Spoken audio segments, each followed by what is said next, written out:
히브리서 9장 1절로 22절까지입니다. 첫 언약에도 섬기는 예법과 세상에 속한 성소가 있더라. 예비한 첫 장막이 있고 그 안에 등잔대와 상과 진설병이 있으니 이는 성소라 일컫고 또 둘째 휘장 뒤에 있는 장막을 지성소라 일컫나니 금향로와 사면을 금으로 산 언약궤가 있고 그 안에 만나를 담은 금 항아리와 아론의 쌍난 지팡이 언약의 돌판들이 있고 그 위에 속죄소를 엎는 영광의 그룹들이 있으니 이것들에 관하여는 이제 낱낱이 말할 수 없노라.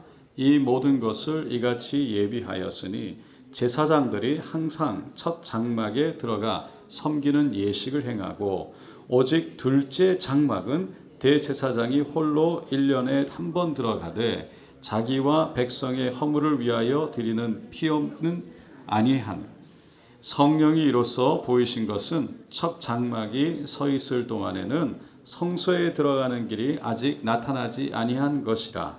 이 장막은 현재까지의 비유니 이에 따라 드리는 예물과 제사는 섬기는 자를 그 양심상 온전하게 할 수 없나니 이런 것은 먹고 마시는 것과 여러 가지 씻는 것과 함께 육체의 예법을며 개혁할 때까지 맡겨둔 것이니라.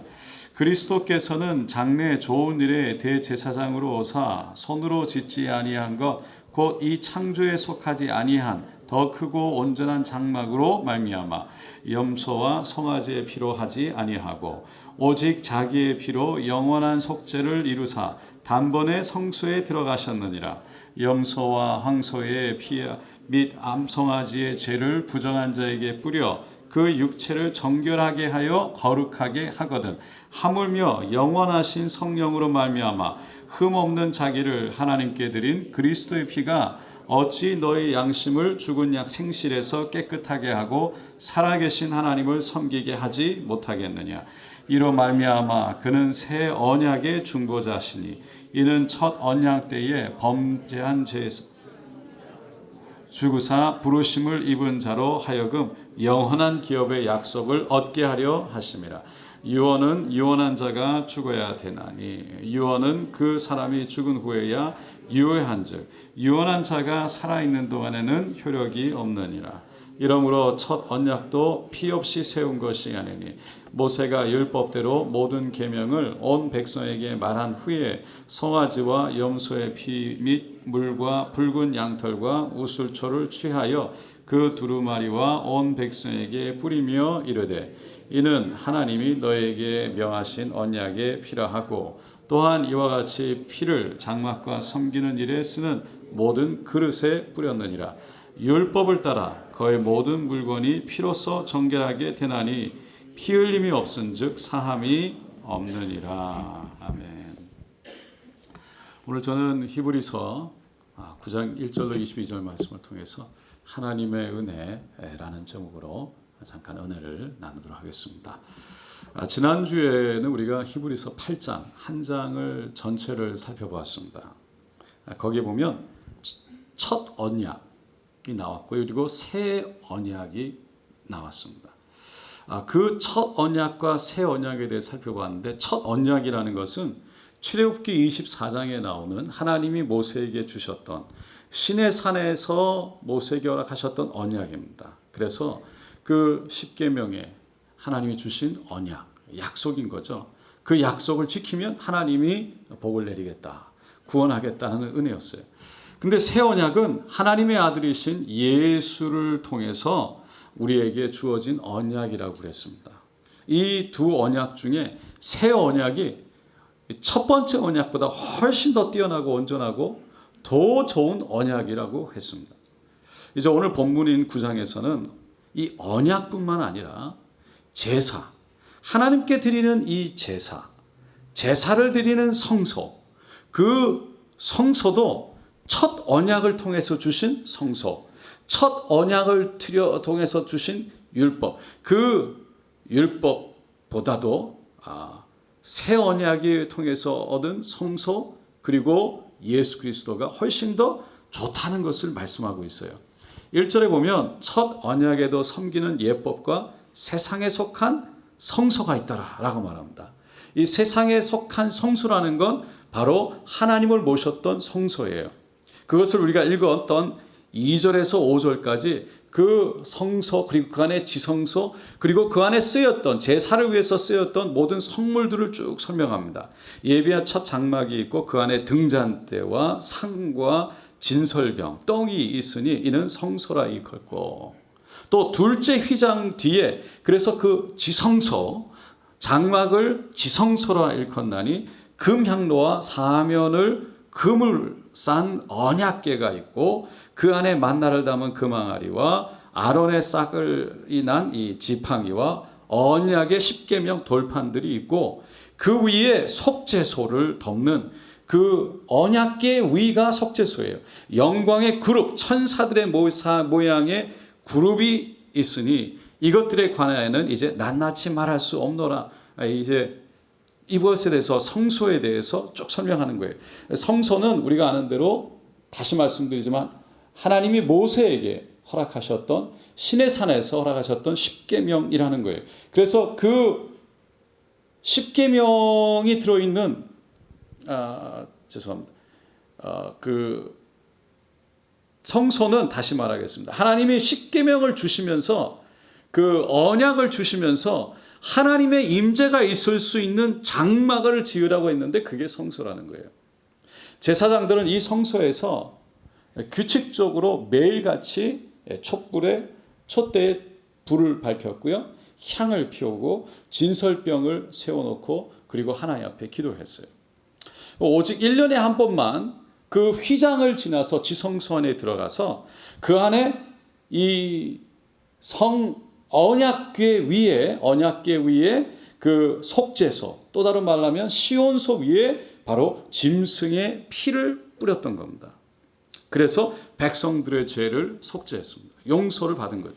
그런데 한 가지 중요한 사실은 지난주에도 말씀을 드렸지만 이 짐승의 피를 통해서 우리가 제사를 드릴 때 짐승의 피를 통해서 용서는 받을 수 있어요.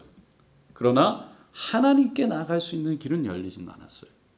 다시 말해서 성소에서 드려졌던 모든 제사, 모든 예식은 백성들을 1년에 한 번씩 죄에서 용서해 줄 수 있는 길은 열어줬지만 백성들이 직접 자기가 하나님 앞에 나아가서 하나님을 대면할 수 있는 그 길은 열어주지 못했다는 거예요. 그러나 우리에게 허락하신 새로운 성소, 즉 예수 그리스도가 흘려주신 그 몸의 피를 통해서는 바로 우리 모두가 하나님께 직접 나아갈 수 있는 길이 열리게 된 줄로 믿습니다. 그렇기 때문에 우리가 예수의 피를 의지해서 오직 예수의 피를 의지해서 하나님께 나아가서 하나님을 이제는 유대인들이 하나님을 하나님이라고 아버지라고 부르는 것을 하지 못했는데 우리는 아바 아버지라고 부르면서 그렇게 친밀한 관계 속에 주님 앞에 나아갈 수 있게 된 것입니다. 그래서 히브리서 기자가 그 다음 절 7절로 8절에 보니까 오직 둘째 장막은 대제사장이 홀로 1년에 한 번 들어가되 자기와 백성의 허물을 위하여 드리는 피 없이는 아니하나니 성령이 이로써 보이신 것은 첫 장막이 서 있을 동안에는 성소에 들어가는 길이 아직 나타나지 아니한 것이라. 그러니까 장막, 지성소는 대제사장만 들어갈 수 있었던 거예요. 그래서 백성들이 직접 하나님 임재에 들어갈 수 있는 길은 아직 보여지지 않은 거예요. 그런데 성령이 이제는 우리에게 그것을 보여주셨다는 거예요. 옛날 율법을 쫓아서 드리는 제사는 우리의 죄를 사하긴 하지만 온전하지 못했다는 겁니다. 그래서 오직 예수의 보혈만이 우리를 온전하게 용서할 수 있습니다. 그런데 우리가 여기서 질문하게 되는 것은 그러면 그 온전하지 못한 제사, 온전하지 못한 율법을 왜 하나님은 그렇게 제사장을 세우고 성막을 세워서 제사를 드리게 하고 그 제사법을 통해 하나님께 나가게 했는가? 그런 질문이에요. 왜 제사법과 성소와 제사장을 허락했는가? 온전하지 못한데. 하나님은 구약의 율법을 통해서 예수님을 가리키고 싶으셨어요. 그러니까 율법을 쫓아서 드리는 제사 예법이 참 복잡한데 여러 가지가 있어요. 그런데 그것 하나하나마다 다 의미가 있는데 그 의미가 뭐냐면 바로 궁극적으로 예수님 오심을, 그리고 예수의 피를, 예수의 죽으심을 다 의미하고 있는 거예요. 가리킨다는 거예요. 그래서 영원한 대제사장 우리 예수님이 바로 그 율법을 통해서 모형으로 그리고 그림자로 보여주고 나타내서 그 예수님을 진정한 구원자를 기다리게 하는 데 의미가 있었다는 거예요. 오늘 전장, 본문의 전장 8장 지난주에 보았던 말씀 가운데 5절에 보면 그들이 섬기는 것은 하늘에 있는 것의 모형과 그림자다라고 그랬어요. 그러니까 제사, 율법, 특별히 그 모든 성막 이런 것들이 다 예수님을 가리킨다는 거예요. 좀 더 구체적으로 말하면 우리가 첫 율법을 통해서, 성막을 통해서 하나님은 그 율법을 통해, 제사법을 통해, 그리고 그 성막을 통해 복음을 만나기를 원하신다는 거예요. 갈라디아서 3장 24절에 보면 이와 같이 율법이, 첫 번째 계명 율법이 우리를 그리스도로께로 인도하는 초등교사가 되어 우리로 하여금 믿음으로 말미암아 의롭다함을 얻게 하려 함이라라고 그랬어요. 그러니까 율법은 우리를 예수님께로 인도한다는 거예요. 예수님을 만나게 하고 십자가에서 이루신 대속의 은혜를 깨닫게 한다는 거예요. 왜냐하면 그 율법은, 제사는 우리의 온전하지 못함을, 우리의 부족함을, 우리의 죄됨을 드러나고 나타나기 때문입니다. 율법 앞에 서면 우리의 부족함이 보이는 거예요. 그래서 우리가 스스로 나갈 수 없기 때문에, 우리의 죄 때문에 그 제사를 통해서 하나님이 피의 역사를 통해, 동물의, 짐승의 희생을 통해 우리의 죄가 용서받을 수 있다는 하나님의 법을, 바로 그것을 통해서 십자가 오실 예수를 바로 가리킨다는 거예요. 그것이 곧 하나님의 은혜고 하나님의 사랑인데, 그 율법을 통해 나의 부족함을 깨닫고 그럼에도 불구하고 나를 사랑하셔서 하나님께 용서함 받고 이제는 하나님을 아바를 부를 수 있는 그 길을 열어주신 것이 바로 사랑이라는 것을 우리가 깨닫기를 원하신다는 거죠. 그래서 오늘 본문에 보면 22절 23절에 율법을 따라 거의 모든 물건이 피로서 정결하게 되나니 피 흘림이 없은즉 사함이 없느니라. 그리고 23절에 그러므로 하늘에 있는 것들의 모형은 이런 것들로서 정결하게 할 필요가 있으나 하늘에 있는 그것들은 이런 것들보다 더 좋은 제물로 할지니라. 이건 다음 주에 하겠지만 똑같은 말이에요. 하늘에 이런 모형들도 결국 피로 다 깨끗하게 돼야 되는데 결국은 더 좋은 제물, 예수 그리스도를 의미하고 있습니다. 나 같은 죄인 살리신 주은의 놀라와, 우리가 잘 아는 찬양입니다. 이 찬양을 쓴 작사 한 사람이 존 뉴턴이라는 사람입니다. 아는 것처럼 우리가 아는 것처럼 이 사람은 이교도였고요, 탕자였고, 그리고 노예 상인이었습니다. 그가 6살 때 어머니가 돌아가셨어요. 그래서 아버지가 얼마 후에 재혼을 하는데 그때부터 좀 비뚤어지게 나갑니다. 아버지를 따라서 어렸을 때부터 배를 탔어요. 그러다가 가끔 친구들과 군함을 타게 되는데 한 번은 군함을 타겠다고 약속을 했는데 늦게 나갔어요. 그래서 군함이 먼저 출발해버린 겁니다. 그런데 얼마 있다가 소식이 들려오는데 보니까 그 친구가 타고 나갔던 군함이 파손돼가지고 거기 있는 사람들이 다 죽고 말았어요. 그 자기가 어떻게 죽을 수밖에 없었는데, 죽을 수 있었는데 죽지 않고 살아난 게 너무 감사했어요. 그래가지고 이 사람이 바리새인과 같은 삶을 시작합니다. 자주 금식도 하고 채식을 주로 먹고 그리고는 시간을 맞춰서 성경을 읽고 묵상을 하고 기도를 했어요. 정말 바리새인과 같이 그렇게 살려고 살았어요. 그런데 오래 가지 못했어요. 금방 타락하기 시작했고요. 금방 술 친구들과 어울리고 창기들과 어울리기 시작했어요. 그러면서 전쟁이 일어납니다. 그래서 군인으로 전쟁에 들어갔다가 군함을 타게 되는데 아주 거친 행동들, 거친 말들을 배우게 되고 결국 탈영을 했다가 잡혀서 중범죄자가 되기도 하고 그리고는 포로로 잡혀가지고 약 15개월 동안 포로 생활을 하게 됩니다. 그런 고생을 지나가요. 그러다가 노예 무역을 하는 일꾼이 돼요. 그리고는 시간이 지나서 드디어 그 노예 무역을 하는 배에 선장이 됩니다. 그런데 어느 날 노예 무역을 끝나고서 그 고향으로 돌아가는 길에 큰 폭풍을 만나고 배가 파손되어져 버려요. 그리고 함께 그 앞에서 다 같이 그렇게 괴로워하면서 그 존 뉴턴이 주여 우리에게 자비를 베푸소서 우리에게 자비를 외치다가 신기하게도 하나님이 그 기도를 들으셨던지 4주 만에 기적적으로 와서 구조를 받게 됩니다.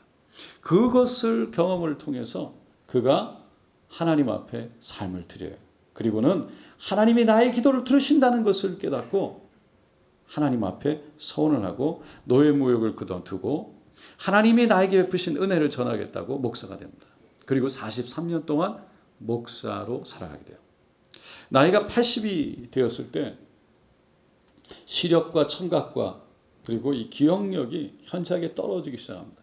옆에 있던 친구가 그걸 보다가 안 되겠다 싶어서 이제는 설교를 좀 쉬는 게 좋겠다 그랬더니 그분이 존 뉴턴이 이렇게 얘기했답니다. 나는 잠시도 멈출 수가 없네.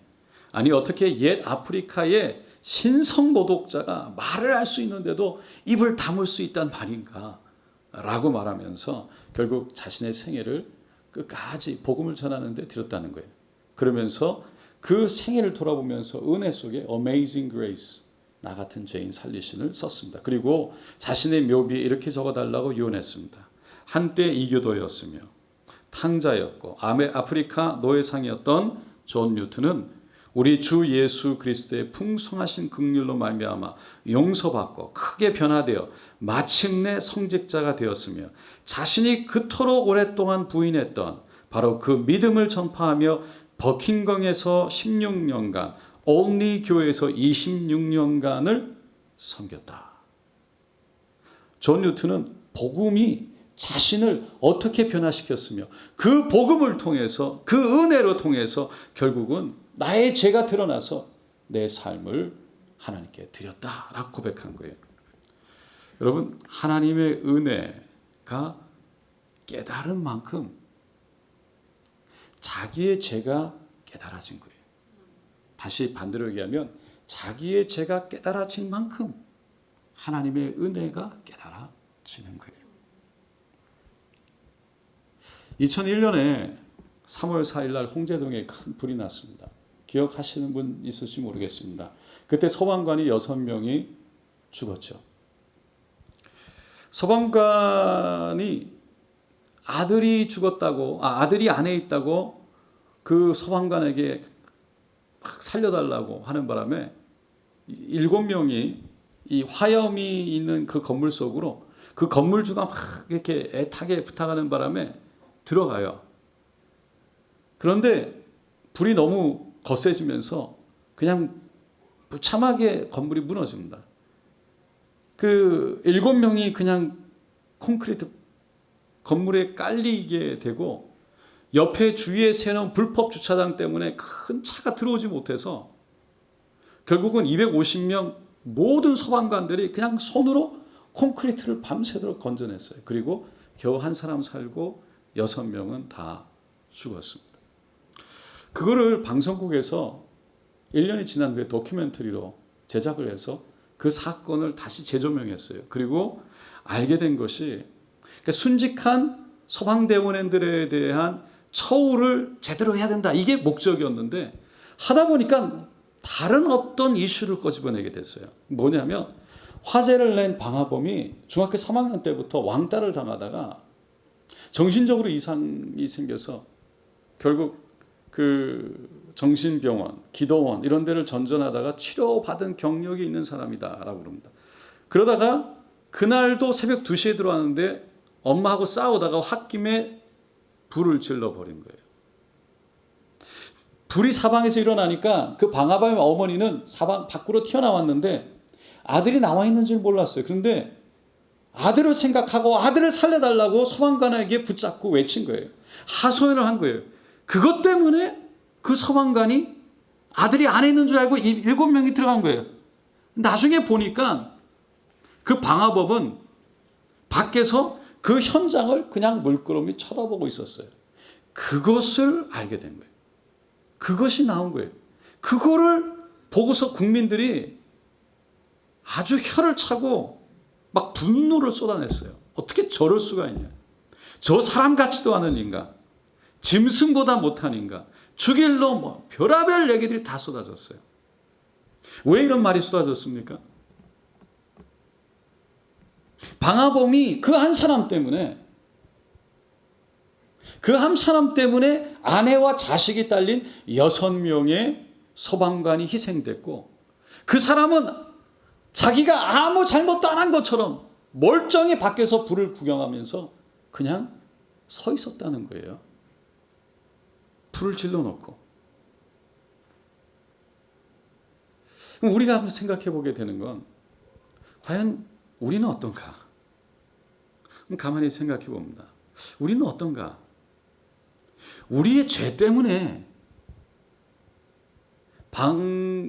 소방관이 돌아간 것이 아니고 예수님이 죽으셨어요. 우리의 죄 때문에 예수님이 십자가에서 못 박혀 죽으셨어요. 근데 우리는 어떻게 사는가? 아, 예수님 죽었구나.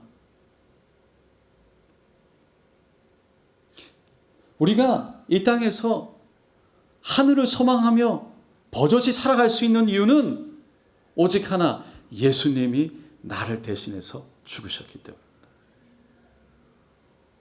존 뉴턴은요, 나 같은 죄인, 내가 이런 죄인이라는 것을 깨달았어요. 자기의 죄가 깨달아졌어요.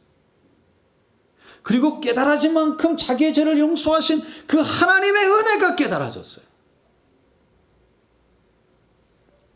여러분, 십자가의 은혜를 깨닫게 됐다는 건 다른 것이 아니에요. 내가 죄인이라는 것을 깨닫게 됐다는 거예요. 내가 예수 믿기 전에 어떤 사람이었나? 내가 예수 믿기 전에 어떻게 하나님을 생각했나? 내가 예수 믿기 전에 나는 어떤 사람이었나? 그리고 예수 믿고 나서도 나는 어떻게 살아가는가?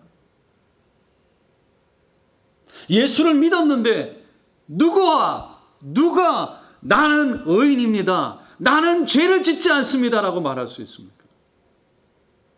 근데 날마다 우리의 죄를 용서하신 분은 그분이라는 것을 우리는 얼마나 쉽게 잊어버리고 사는가? 오늘 본문의 12절로 14절에 보면 염소와 송아지의 피로 하지 아니하고 오직 자기의 피로 영원한 속죄를 이루사 단번에 성소에 들어가셨나니 염소와 항소의 피와 및 암송아지의 죄를 부정하는 자에게 뿌려 그 육체를 정결하게 하여 거룩하게 하거든. 하물며 영원하신 성령으로 말미암아 흠없는 자기를 하나님께 드린 그리스도의 피가 어찌 너희 양심을 죽은 행실에서 깨끗하게 하고 살아계신 하나님을 섬기게 하지 못하겠느냐. 예수의 피는 우리를 용서하고도 남는 줄로 믿습니다. 우리가 하나님을 만났다는 건 다른 것이 아닙니다. 내가 하나님을 보았다는 건 다른 것이 아닙니다. 나의 죄가 깨달아지는 거예요. 내가 죄인이라는 것이 깨달아지는 거예요. 그런데 그 죄를 하나님이 용서해 주셨다는 거예요. 이게 깨달아지고 그게 너무 은혜고 이게 너무 감사하고 이게 하나님의 사랑으로 다가오는 거예요. 그때 우리는 하나님을 만났다. 이게 믿어지는 거예요. 믿어지는 거예요. 할렐루야. 여러분, 이 경험을 하면 우리가 다 그런 경험을 한 적이 있지만 그 경험을 하고 나면 자유가 지는 거예요.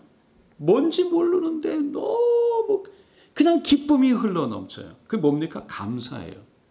진정한 우리 안에 자유가 느껴지는. 그래서 그런 사람들이 뭐라 그래? 나와서 보니까 막 나뭇잎이 파릇파릇하고 세상이 새로워지고 새들이 노래하는 것 같고 그 안에서 내가 새로 정말 너무나 내가 새로 모든 것이 바뀐 것 같은 무엇인지 모르지만 그게 결국 내 안에 진정한 죄의 사슬이 끊어지면서 그것이 정결하게 하는 경험이 일어난 거예요.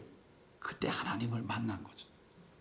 그때 우리는 성령이 임하셨다라고 말하죠. 성령의 만지심이 있었다는 거예요. 성령이 아니고는 우리의 죄를 깨닫지도 못하게 하고 성령이 아니고는 우리의 죄가 용서받았다는 것이 믿어지지도 못하는 거예요. 이게 믿어지는 거예요. 내가 용서받았다는 게 믿어진다는 거예요. 할렐루야. 그게 믿어지니까 감사하고 믿어지니까 자유하고 믿어지니까 기쁘고 믿어지니까 하나님이 너무나 그 사랑의 은혜가 감사한 거예요.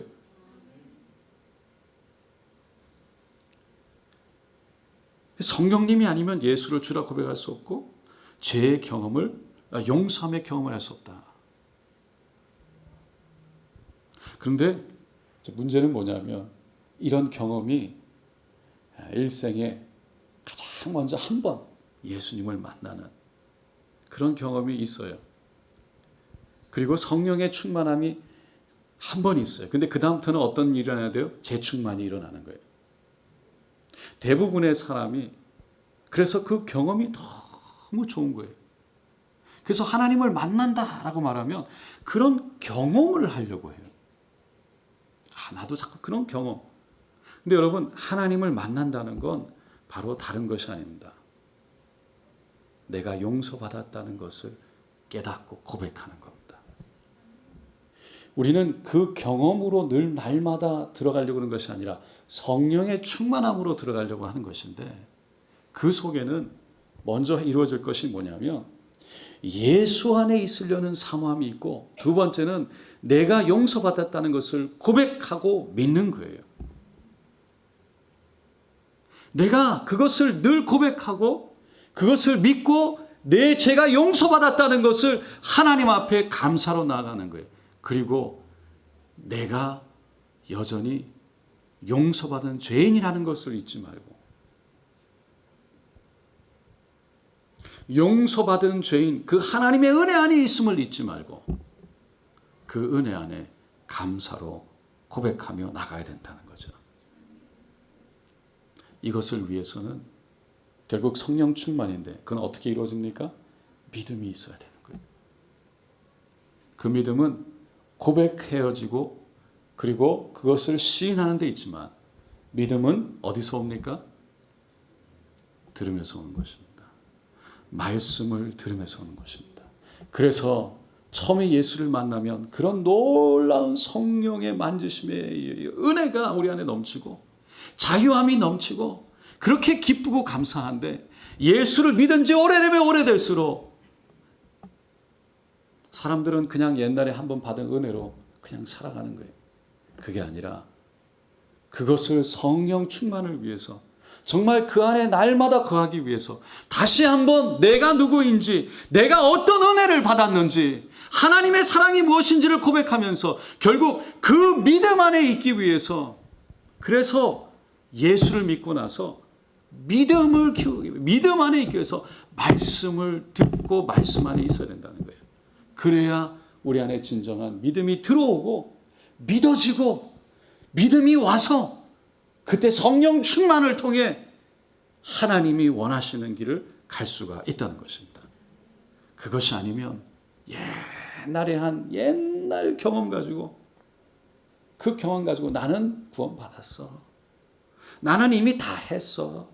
나는 이미 끝났어. 라고 잘못하면 자만하고 그리고 하나님의 은혜가 아니라 자기 생각, 자기 은혜로 자기 행위로 살아가기가 쉽다는 거예요. 예수를 믿은 지 오래되면 오래될수록 더 우리가 집중하고 바라봐야 될 분은 예수. 다시 말해서 나를 용서하신 그 피, 그 십자가. 내가 용서받은 죄인이라는 것을 고백하고 하나님의 은혜를 고백하고 그 사랑 안에 있으려고 말씀 속에 나에게 믿음을 쥐어짜는 것이 아니라 말씀이 들어와서 말씀이 믿어져서 그 말씀이 나라에 성령이 충만하게 해서 그 말씀의 능력 가운데 성령의 충만으로 살아가게 하는 그 노력이 우리 안에 있어야 된다는 거예요.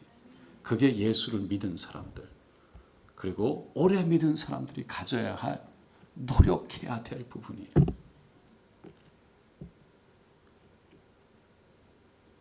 그래서 처음에 우리가 말씀을 쭉 읽으면서 예수의 피 얘기할 때 감흥이 없을 수 있는데 할렐루야. 용서, 예수의 피에 대해서 용서에 대해서 얘기할 때 감흥이 없을 수 있는데 그때에 다시 한번 우리를 돌아보고 하나님의 은혜를 고백하고 그 믿음이 내가 용서받았다는, 내가 어떤 죄를 지었던 사람인데 내가 용서받았다는 그것을 고백하고 기억하고 그 말씀을 통해 다시 한번 믿음이 세워지는, 그래서 믿음 안에서 날마다 말씀 안에 승리하는 저 여러분 되시기를 예수님의 이름으로 축원드립니다.